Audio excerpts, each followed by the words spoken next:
Earlier this week, I talked about Kevin Feige putting his money where his mouth is, trying to improve the slate of MCU movies that are coming up in the future by going out there and finding better writers, where the worst things about the MCU is just the childish humor, the paint-by-numbers storytelling, the fact that none of the characters really have a unique personality. All that stuff has just failed the MCU, especially starting in Phase 4. But there are a few obstacles sitting out there that Kevin Feige is going to have to overcome besides just bad writing.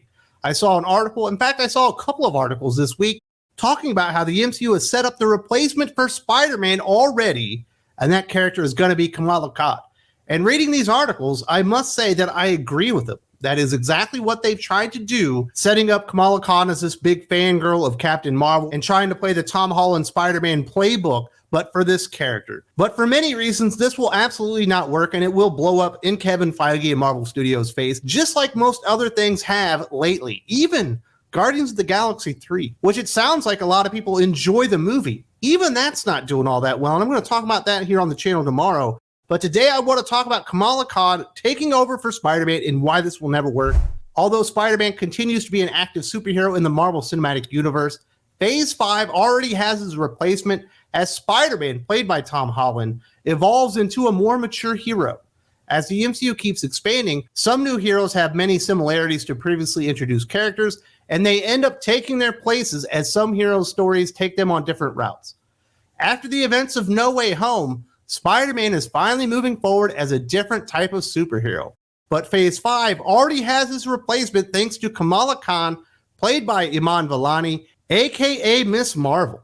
And I believe in many ways the sentiments from that article, at least in that portion of it, are absolutely correct. They would like Ms. Marvel to replace Spider-Man as like that younger hero that kind of kids can relate to and understand and see on the big screen and really be in amazement. But there's a big problem here. When you introduce Tom Holland Spider-Man as Iron Lad, which I personally don't like that creative choice, but whatever. He was a big fan of Iron Man. Iron Man is essentially the MCU at that point. He's the catalyst for the whole thing. He's the glue that brings the entire MCU together. Robert Downey Jr. as Iron Man. He's the biggest solo hero in the entire franchise. And then Spider-Man comes in here, and he's the biggest solo hero in Marvel history. So you can make a few creative choices that people don't like, but as long as the portrayal is pretty darn good and the story is solid, people are basically going to accept it because they've been wanting to see Spider-Man on the big screen, with Iron Man and with Captain America and with Hulk and with Thor and all the other heroes that had been established within the MCU at that point. We didn't think we were going to get to see Spider-Man in the MCU because that was a Sony property. It felt like a pretty damn big deal at the time, and people were frothing at the mouth waiting for Spider-Man to show up in the MCU. There is no anticipation at all for Kamala Khan, Ms. Marvel, showing up in the MCU. In fact, she's already done it, and nobody cared. Not only that, you're not teaming her up with Spider-Man. You're not teaming her up with Iron Man. Obviously, Robert Downey Jr. is not around anymore. You're teaming her up with Captain Marvel like they did in the comic books. She's the biggest fan in the history of fans for Captain Marvel, Carol Danvers. No one likes Brie Larson's portrayal of that character. No one was asking for a big team-up book with Brie Larson being the stupid wide aunt that doesn't like kids, that has the plucky teenage sidekick that she really wishes wasn't there as they play Freaky Friday in the MCU. There's no anticipation for this movie, and there's been no anticipation for Ms. Marvel in the MCU because she's a nothing character. In comic books, they would like to tell you that Kamala Khan Ms. Marvel is a big deal. She's not a big deal. They've done everything that they can to make her a big deal. It's never actually took. The initial sales of the character were actually good, but once they decided to go down the through line of what this character was going to be, and that she was going to be the most perfect hero in the history of heroes, people signed off, and they've never come back for Ms. Marvel. There simply is no fan base waiting to see Ms. Marvel in the MCU and on the big screen. The article continued. Kamala Khan is one of the MCU's youngest superheroes at the moment, and she made her debut in the TV series Ms. Marvel.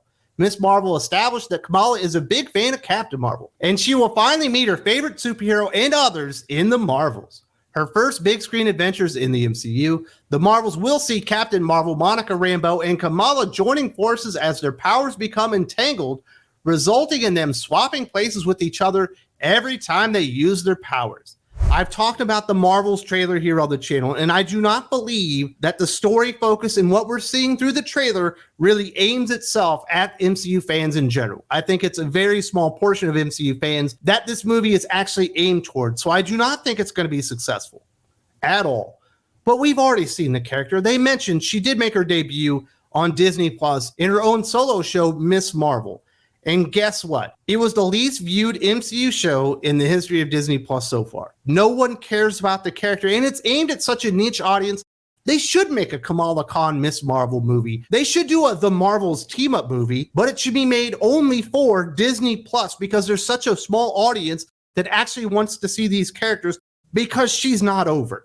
Not only that, Carol Danvers as Captain Marvel isn't over either. In fact, since the Captain Marvel movie came out, and then she made her debut in the Avengers movies or whatever, Brie Larson has actually done nothing but hurt the credibility of herself and the standing of that character within the MCU and the fans of the MCU. So yes, there are some similarities between a young Tom Holland coming in as a Spider-Man in Civil War and then branching out into his own solo movies, and obviously he was a big presence in the Avengers as well.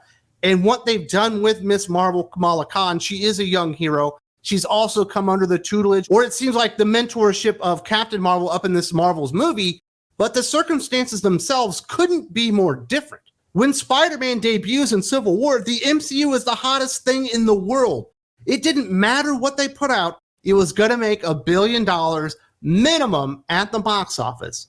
He was associated with the most popular hero in all of the MCU, and he's the most well-known character in the history of Marvel, period. You juxtapose that to today, the MCU's not so hot. They're very lucky to sniff $1 billion at the box office right now, let alone just reach that milestone over and over again. And then you have this version of Captain Marvel that most people hate, and then you have a TV show that introduced a character that nobody watched. They really couldn't be any more different when it comes to the awareness or the fanfare that goes along with the characters themselves. Another big problem, and I do think this is one of the things that really sinks female heroes in general across the board, and specifically at Marvel right now, is what Screenrant says the MCU cannot do under any circumstances with Kamala Khan. Kamala Khan is already mirroring Spider-Man, and they share a couple of characteristics, but that doesn't mean the MCU has to repeat its Spider-Man formula with Kamala, especially when many flaws in it have been pointed out over the years. One of the biggest mistakes the MCU made with its version of Spider-Man was attaching him to a mentor figure in all his appearances, beginning with his debut in Captain America Civil War. Spider-Man became Iron Man's mentee. The MCU must avoid this with Kamala Khan, especially after the Marvels, allowing her to become a hero on her own and learn from her mistakes without being under the shadow of Carol Danvers and or Monica Rambeau. I personally do believe they made a mistake making Spider-Man Iron Lad. Not because he had a mentor in Iron Man. I actually think that was a good decision. I think actually that was pretty smart. It's because basically Kevin Feige and the MCU wiped out the origin story associated with Spider-Man that essentially the entire world knows. Uncle Ben is murdered.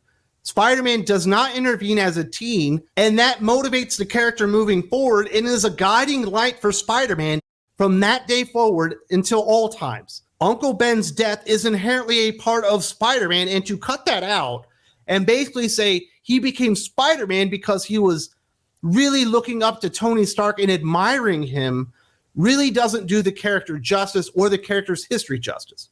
That's why I don't like it. I do not mind that Iron Man was a mentor for Spider-Man. He's a teenage hero. At that point, Iron Man is the face of the franchise, not only in our minds, but also in the minds of the people actually living in the Marvel Cinematic Universe. He saved the world multiple times at that point. It does not bother me that Tony Stark goes out of his way to mentor another hero. And it actually works out pretty good when you get the first solo Spider-Man movie, because Peter Parker makes mistakes. In fact, he fails a couple of times. Iron Man realizes what he's done, and he puts him basically in timeout, and he has to prove himself again after failing spectacularly. That is good character progression. That's a hero's journey. That is a young hero coming into their own type of story. And as you can see right here from Screenrant, that is not okay with female heroes. Kamala Khan is not allowed to fail. She's not going to be allowed to be anything but really plucky and super adorable. Other than that, the character can't have any flaws. She can't make mistakes. She can't have Carol Danvers talk down to her. She can't have Carol Danvers step in and actually save the day as she's ruining everything and actually come into her own as a hero. There's nothing wrong with Kamala Khan having a mentor. I think it's a stupid idea for her mentor to be Captain Marvel because the character just simply isn't over and everyone hates Brie Larson. I wouldn't attach any character to her ever because that's automatically going to get that Brie Larson stink on the new character. But it's a smart move to have a mentor. It's a smart move to let you see the young hero make mistakes, rise above it, and come into their own. But the character will not be allowed to do that. And that's another reason, besides the fact that Ms. Marvel is not Spider-Man and never will be. Let's just get that one out of the way. But she will never be allowed to have a hero's journey. She will never be allowed to fail one day and then overcome it. She will be successful in everything that she's ever done, just like Rey and a lot of the other Mary Sues that are very prevalent within superhero movies. The MCU has done a good job with a few of their female heroes, but they blew it with Black Widow. They should have done the Black Widow movie like 6 years ago. They decided to wait till after Endgame and it was never going to take off at that point. The character was already dead. And this character is basically dead as well. They saw that when they put the TV show out on Disney Plus, and they're absolutely going to know it without a shadow of a doubt when the Marvels comes out and bombs as hard as you can possibly imagine. Kevin Feige cannot save this disaster. This is going to bomb as hard as anything they've seen within the last 3 or 4 years. If you haven't seen this video, me talking about this trailer and why it looks so awful, definitely check it out now. There's also a link in the video description.